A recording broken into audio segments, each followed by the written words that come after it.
Economics में optional तैयार करने वाले विद्यार्थियों का स्वागत है। और आज हम लोग सीखेंगे एक नया topic, perfect competition. Basically BPSC economics optional में अगर की तैयारी कर रहे हैं, डैट मीन्स अगर आप बीपीएससी में इकोनॉमिक्स ऑप्शनल रखे हैं तो मार्केट से एक क्वेश्चन आपको पक्का आने की संभावना है। तो उसी क्रम में आज मैं एक बताऊंगा, डिस्कस करूंगा कि परफेक्ट कंपटीशन क्या होता है, परफेक्ट कंपटीशन की विशेषताएं क्या है, इसकी आपका जो कंडीशंस का इक्विलिब्रियम कंडीशन क्या है, और परफेक्ट कंपटीशन में प्राइस, आउटपुट एंड प्रॉफिट का डिटर्मिनेशन शॉर्ट रन में किस प्रकार से किया जाता है, इस पर हम लोग आज डिस्कशन करेंगे। और हम लोग ये प्रयास करें कि आप इसको लॉन्ग क्वेश्चन कैसे लिखें। हम जितना भी बताएंगे अगर इसको सिस्टमेटिक तरीके से करते हैं तो आपका लॉन्ग क्वेश्चन इसमें आराम से लिखा जाएगा कुछ सहायता से। पीडीएफ भी मैं भेज दूंगा जो क्लास करते हैं। तो चलिए हम लोग सीखते हैं। आज का जो टॉपिक है आपका परफेक्ट कंपटीशन, ये नीचे कहते हैं पूर्ण प्रतियोगिता। परफेक्ट कंपटीशन यानी कहती है पूर्ण प्रतियोगिता बाजार, पूर्ण प्रतियोगिता बाजार, परफेक्ट कंपटीशन मार्केट। सबसे पहले लिखिए The idea, the concept of या the idea of perfect competition market given by Professor Adam Smith. Professor Adam Smith, पूर्ण प्रतियोगिता बाजार की अवधारणा, पूर्ण प्रतियोगिता बाजार की अवधारणा।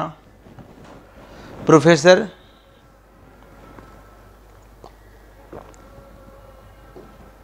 एडम स्मिथ के द्वारा दिया गया था। एडम स्मिथ को हम लोग फादर ऑफ मॉडर्न इकोनॉमिक्स भी कहते हैं, फादर ऑफ आपका जो कैपिटलिस्ट इकोनॉमी कहते हैं, और इन्होंने बहुत सारे नए टर्म दिए थे। क्लियर। अब परफेक्ट कंपटीशन होता क्या है तो उसी में लिखिए perfect competition is the market structure, perfect competition is the market structure in which there is large number of buyers and large number of sellers producing and selling homogeneous product, producing and selling homogeneous product, producing and selling homogeneous product। लिखिए पूर्ण प्रतियोगिता बाजार एक ऐसी बाजार व्यवस्था है जिसमें बहुत सारे क्रेता और बहुत सारे विक्रेता होते हैं जो समरूप इकाइयों का या जिसमें समरूप इकाइयों का मतलब होमोजेनस प्रोडक्ट का, समरूप उत्पाद का उत्पादन होता है एवं बेचा जाता है। यानी कि एक ऐसा बाजार है जिसमें सभी सामान एक ही प्रकार के होंगे और बहुत सारे क्रेता होंगे, बहुत सारे विक्रेता होंगे। किसी भी प्रोड्यूसर्स को आने पर जाने पर रोक आपको लगा नहीं होता है ना। लिखिए आगे, क्योंकि इसमें सभी सामान एक ही प्रकार के होते हैं है ना, और सबका जब सब सामान एक ही प्रकार का और सबका दाम भी एक ही होगा। तो लिखिए in this market each and every product are sold at each and every product are sold at equal price, each and every product are sold at equal price। लेकिन इस बाजार में सभी वस्तुओं को एक ही दाम पर बेचा जाता है, इस बाजार में सभी वस्तुओं को एक ही दाम पर बेचा जाता है ना। जो कि सब सामान एक ही प्रकार का दाम भी एक ही होगा। इस तरह का चीज़ एग्रीकल्चर में पाया जाता है, अदरवाइज रियल लाइफ में इस तरह की चीज़ें पाई नहीं जाती। अब देखिए आगे समझिए कि परफेक्ट कंपटीशन में जो प्राइस का डिटर्मिनेशन होती है वो इंडस्ट्री करती है, और फर्म जो है सिर्फ प्राइस टेकर होता है। प्राइस डिसाइड करने वाला कौन होती है तो price decision is made by the industry. Group of firm को इंडस्ट्री कहते हैं है ना। क्या कहते हैं? ग्रुप ऑफ फर्म को इंडस्ट्री कहते हैं। और जो इंडस्ट्री प्राइस तय करेगी उसी प्राइस पर अगर आपको मार्केट में सस्टेन करना है, मार्केट में रहना है तो रहिए, और जाना है तो जाइए। तो लिखिए आगे, इन the perfect competition market, in the perfect competition market price of the output is determined by the industry, determined by the industry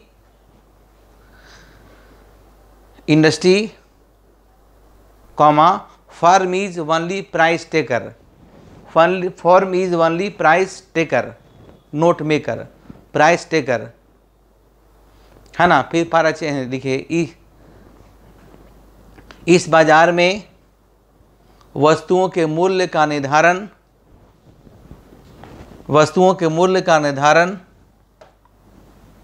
वस्तुओं के मूल्य का निर्धारण इंडस्ट्री के द्वारा की जाती है। फर्म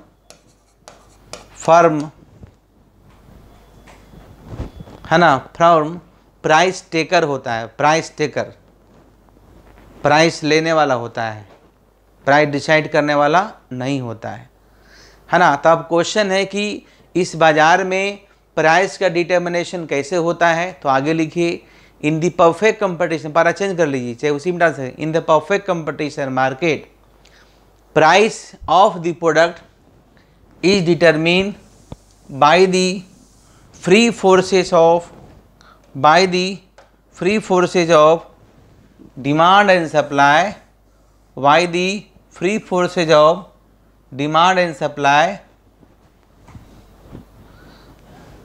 without government intervention,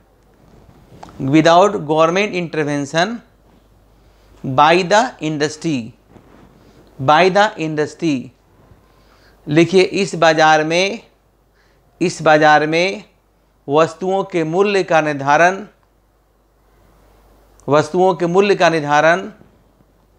बाजार में की मांग एवं पूर्ति शक्ति के आधार पर, बाजार में मांग एवं पूर्ति शक्ति के आधार पर बिना सरकारी हस्तक्षेप का होता है, बिना सरकारी हस्तक्षेप का होता है। जैसे देखिए बाबू, ये आपका डिमांड है, आप डिमांड पढ़े हैं पहले, बताए हैं, ये आपका डिमांड है और ये आपका सप्लाई है, ठीक है, ये आपका सप्लाई है, ये आपका सप्लाई है, डिमांड है। और बगल में ये आपका इंडस्ट्री है, क्या हुआ देखिए, ये आपका INDU, देखिए ये आपका इंडस्ट्री है, ऐसे लीजिए, ये आपका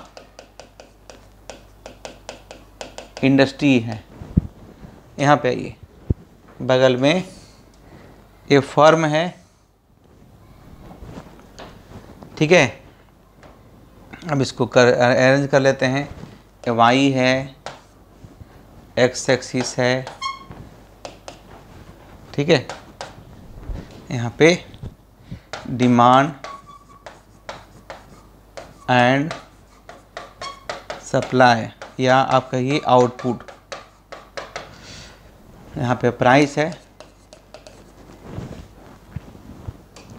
ठीक है। तो यही आपका तय होगा डिमांड सप्लाई के आधार पर, और जो तय होगा उसी प्राइस पर, है ना, यही प्राइस तय हुआ। यानी ये P है, और आपको हम बताए थे इसके पहले वाला वीडियो में कि जो P होता है, P equal to AR equal to MR होता है ना। P equal to AR equal to MR होता है। ये कौन है? तो भाई फर्म है, देखिए फर्म है, यही प्राइस डिसाइड हुआ है, यही प्राइस डिसाइड हुआ है, ये आपका AR है, यही आपका MR है। इसी प्राइस पर आपको बाज़ार में रहना है। अगर रहना है तो रहिए, आना है तो आइए, जाना है तो जाइए, किसी तरह का रोक नहीं। हाँ, यदि इन फ्यूचर फिर अगर हमें प्राइस चेंज होगा तो ये इंडस्ट्री के द्वारा होगा, फर्म के द्वारा नहीं होगा। अगर मान ले डिमांड बढ़ गया, ठीक है, ये प्राइस कौन डिसाइड करेगी? देखिए अगर यहाँ से हम बात करें, देखो बाबू, अगर हमारा डिमांड बढ़ जाता है, सप्लाई वही रहता है, तो फिर से हमारा नया, अभी हमारा इक्विलिब्रियम पोजीशन क्या था? अभी हमारा ई था, ए वाला था, अब यहाँ पर E1 जाएगा, तो फिर से हमारा अगर जाएगा तो हम फिर चेंज कर सकते हैं, ऐसा नहीं चेंज नहीं कर सकते हैं, चेंज करेंगे। लेकिन चेंज कौन करेंगे? चेंज जब भी करेंगे इंडस्ट्री करेंगे, यानी ये हमारा हो जाएगा AR1 AMR1 यानी P1। क्लियर? यानी कि जो प्राइस होगा वो कांस्टेंट होगा। Price will be always decided by the industry. वस्तुओं के मूल्य का निर्धारण हमेशा इंडस्ट्री के होगा। प्राइस वनली सिर्फ क्या होगा? प्राइस टेकर होगा। चलिए इसको हटा देते हैं, समझाने के लिए बताए थे। ठीक है, चलिए इसको नोट कर लीजिए।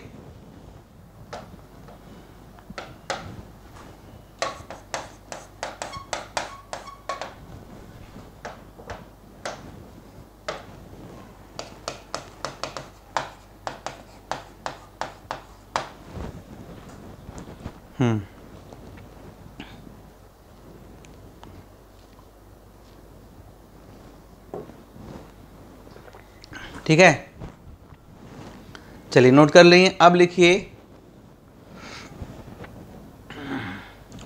इसी को डिमांड कर्व कहते हैं, है ना। चलिए अब लिखते हैं फीचर्स। लिखिए features of perfect competition. Features of perfect competition market, पूर्ण प्रतियोगिता बाजार की विशेषताएं। पूर्ण प्रतियोगिता बाजार की विशेषताएं। अब जैसे कि इसमें ध्यान रखिएगा, जो विशेषताएं लिखिएगा उसको 2 लाइन 3 लाइन में एक्सप्लेन भी करना है, अपने लैंग्वेज में से एक्सप्लेन करना है ना भाई। पूरा इसको 1 से 2 लेक्चर होगा इसका पूरा आपका क्वेश्चन तैयार हो जाएगा। लिखिए, पहला लिखिए, पहले लिखिए there is large number of buyers and large number of sellers.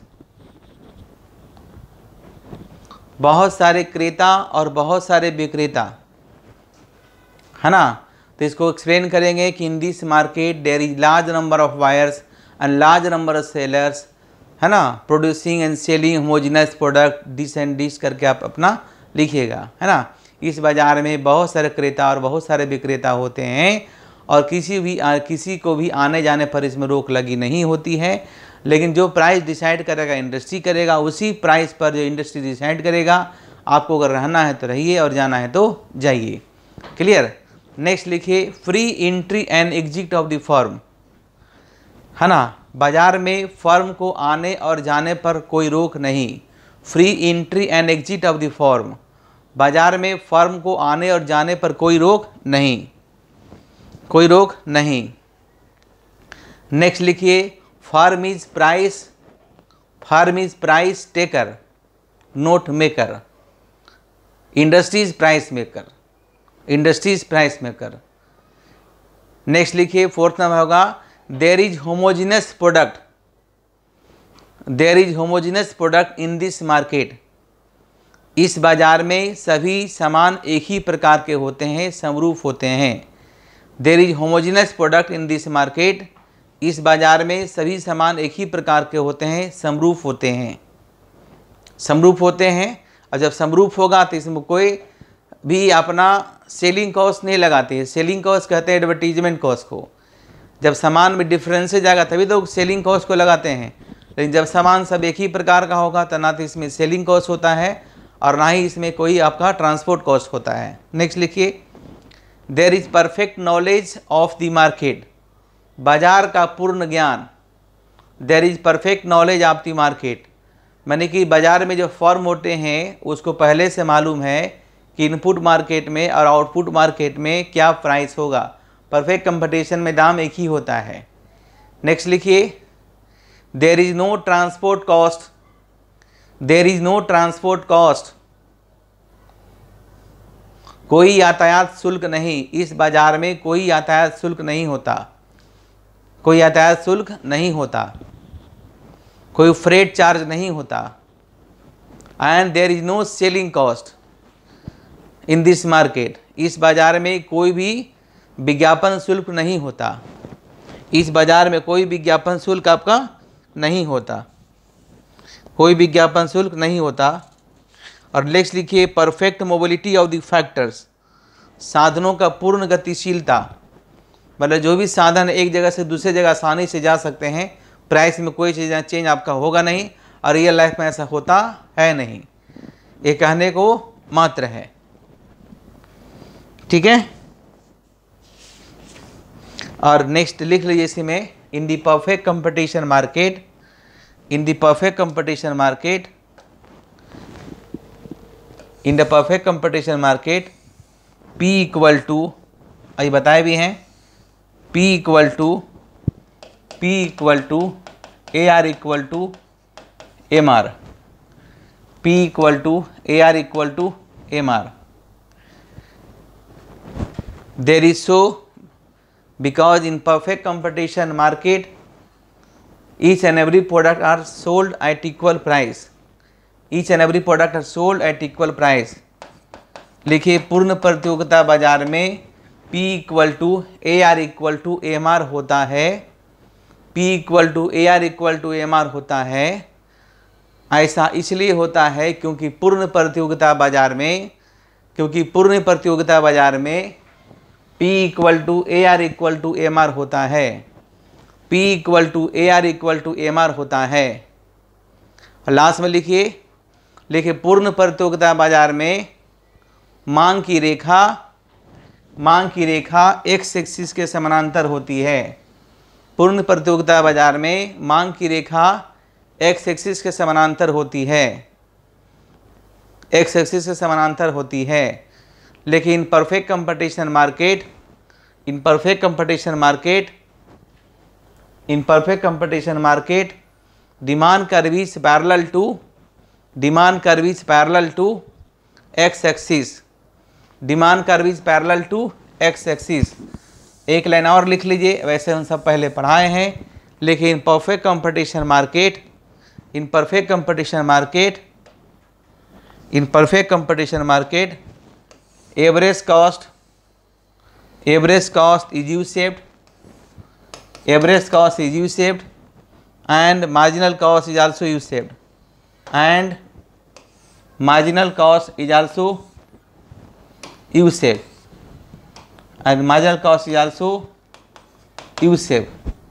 लिखिए पूर्ण प्रतियोगिता बाजार में, पूर्ण प्रतियोगिता बाजार में AC और MC U-shape होता है, AC एंड MC है ना, AC एंड MC U-shape होता है,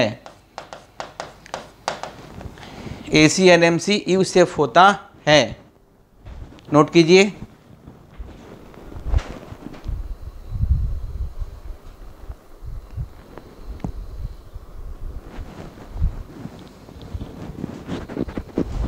ठीक है, आगे लिखिए। ये हो गया विशेषताएं।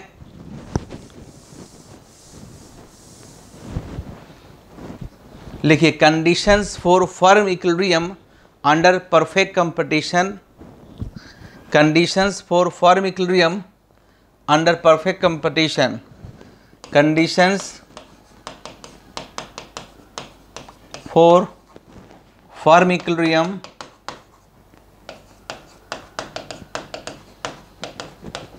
Under perfect competition.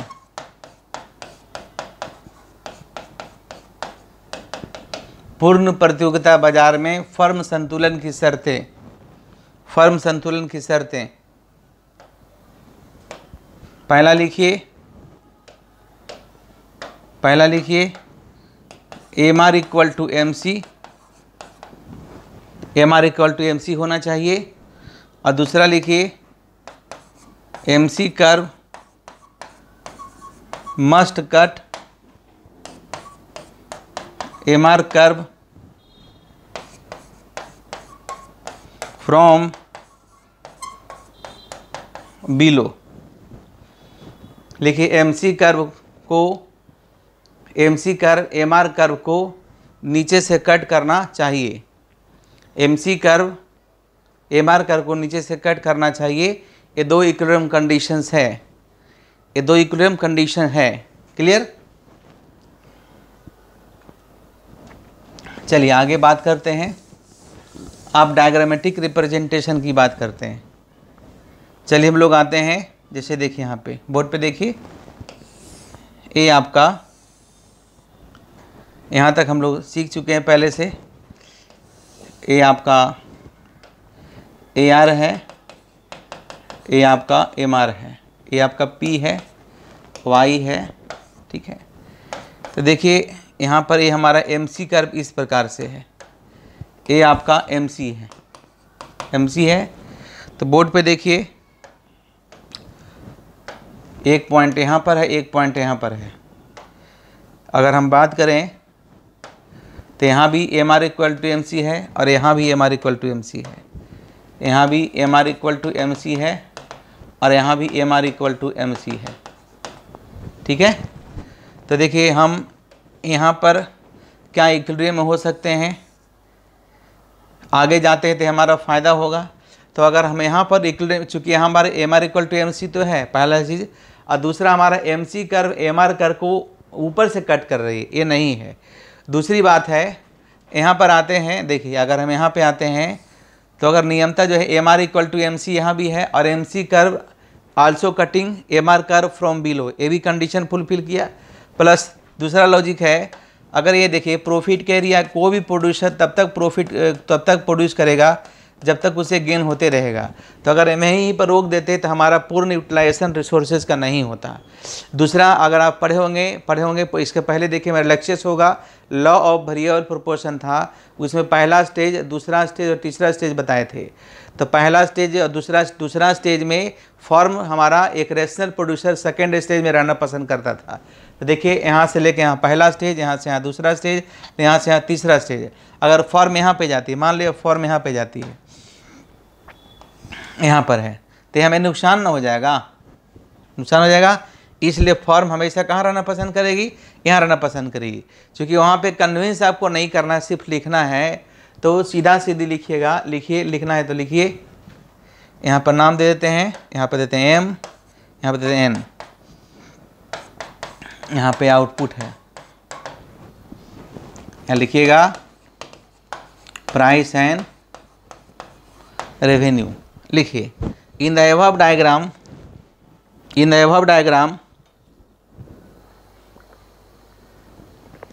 firm will be in equilibrium at point E, यहाँ E है, at point E where a firm will get maximum level of output in his given resources, where a firm will get maximum output in its given resources। लिखिए ऊपर के चित्र में एक firm बिंदु E पर संतुलन में होगा, जहां उसे अपने दिए हुए संसाधन में अधिकतम उत्पादन प्राप्त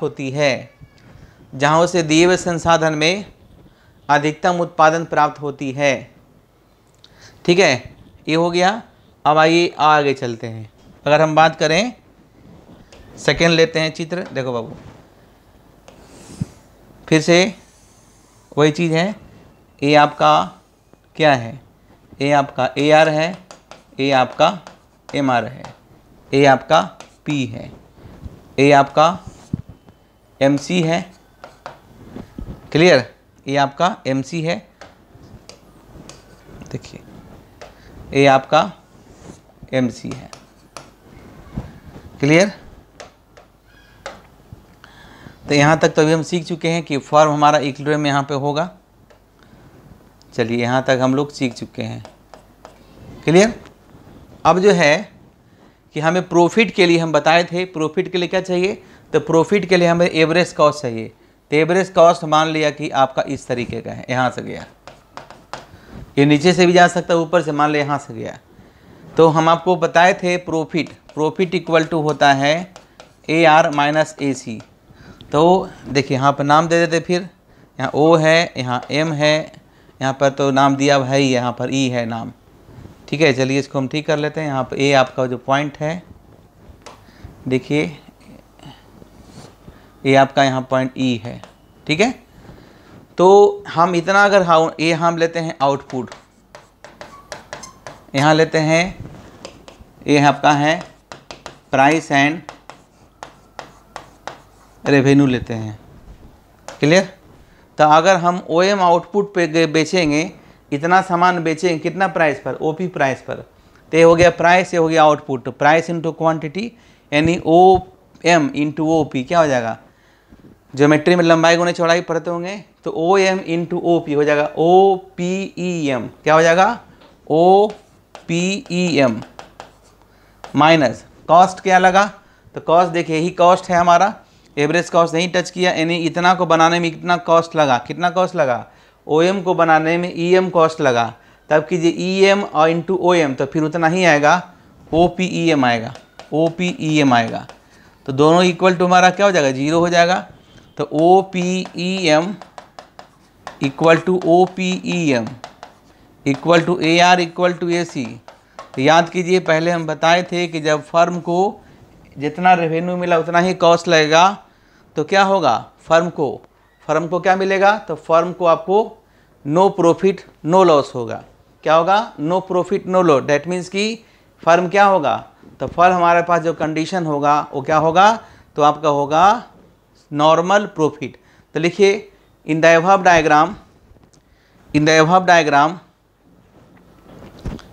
diagram firm will be in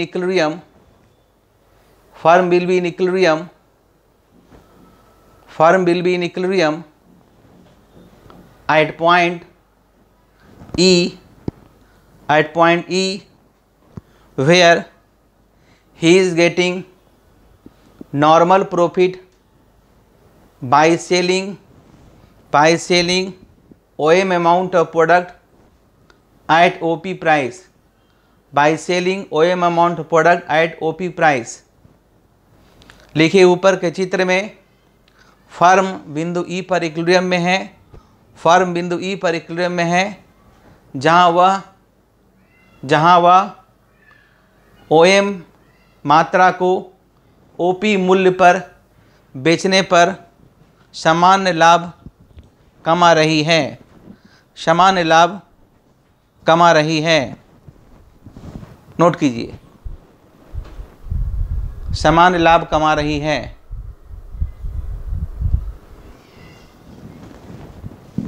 ठीक है।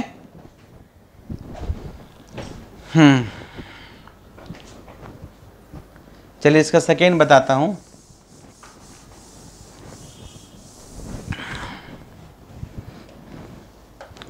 उसी तरह से देखिए,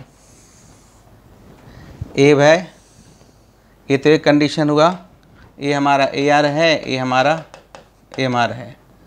क्लियर? ये आपका इस तरह से है, MC है। यहाँ तक तो आप सीख गए हैं। ये आपका OPEM।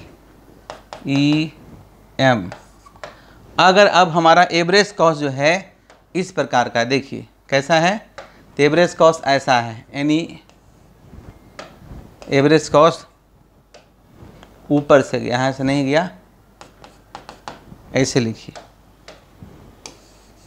एक मिनट। अगर हमारा एवरेज कॉस्ट ऐसे रह जाता है, ऐसे। क्लियर? तो देखिए इसमें क्या होगा, पहले हम यहाँ पर थे, यही हमारा कॉस्ट था, तो फटाफट देखिए इसमें आपका AR इक्वल टू हमारा जो प्रॉफिट है हमारा क्या हो जाएगा, AR माइनस AC बताए हैं।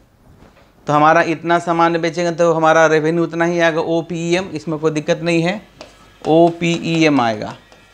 लेकिन कॉस्ट पहले यहीं था, लेकिन अब कॉस्ट कहाँ है, अब कॉस्ट आपको यहाँ पर है।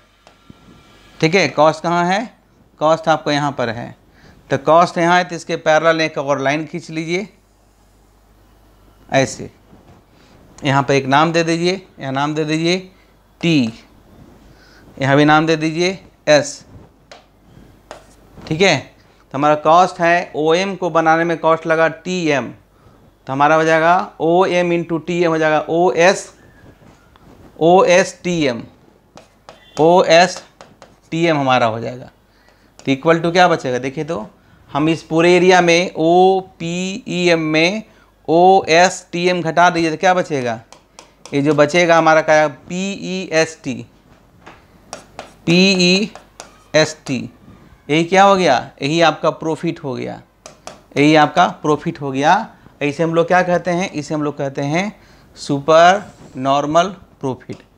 क्या कहेंगे, सुपर नॉर्मल प्रॉफिट।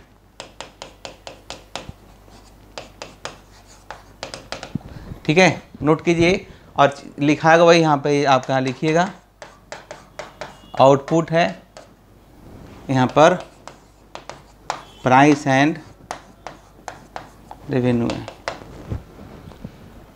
तो लिखिए in the above diagram firm will be in equilibrium at point E where he is getting super normal profit by selling OM amount of product at OP price, by selling OM amount of product at OP price as shown in below details या below diagram। देखिए ऊपर के चित्र में firm जो है, ऊपर के चित्र फर्म बिंदु ई पर संतुलन में है, फर्म बिंदु ई पर संतुलन में है, फर्म बिंदु ई पर संतुलन में है, जहां उसे OM मात्रा को OM मात्रा को OP मूल्य पर बेचने पर सुपर नॉर्मल प्रॉफिट प्राप्त हो रही है, सुपर नॉर्मल प्रॉफिट प्राप्त हो रही है। ठीक है, तो बस थोड़ा थोड़ा लिखना है, सारा डिटेल आपको हो जाएगा। उसी प्रकार से एक और बचा है, मैं इसका डायग्राम बताता हूँ, इसको एक्सप्लेन करके आपको लिखना है। देखिए ये आपका है, फटाफट लीजिए, ये आपका AR हो गया, ये आपका MR हो गया, है ना। अब जो एवरेज कॉस्ट गया इस तरह से गया, ये तो ओरिजिनल है, मान ली यहाँ पर E है, अब इसके ऊपर गया तो हमारा नाम ले लेते हैं, Q देते हैं और यहाँ पर ऐसे बनाते हैं। ठीक है, ये ऐसे बनेगा। अब इसको एक्सप्लेन आपको करना है, हम सिर्फ आपको बता दिए, एक्सप्लेन करके हमको भेजिए, मैं चेक करके बता दूंगा। ये हो गया P, यहाँ दे दीजिए R, Y यहाँ प्राइस एंड रेवेन्यू, यहाँ पर दीजिए आउटपुट। क्लियर है ना। ये लॉस होगा क्या होगा आपको करके बताना है, ये 3 चीज़ था। तो आई थिंक परफेक्ट कंपटीशन जो काफ़ी डिफ़िकल्ट लगता है आपको समझ में आएगा। इसमें थोड़ा सा और बचा हुआ है कि आपको शटडाउन पॉइंट इसमें क्या होता है, तो हम अगले लेक्चर में आप लोग को बता देंगे, तो आपको समझ में आ जाएगा। इसका आंसर आप बना सकते हैं। PDF के लिए मैं आपको इसका PDF अलग से भेज दूंगा। अगले दिन फिर नए टॉपिक के साथ मिलेंगे। थैंक यू, धन्यवाद।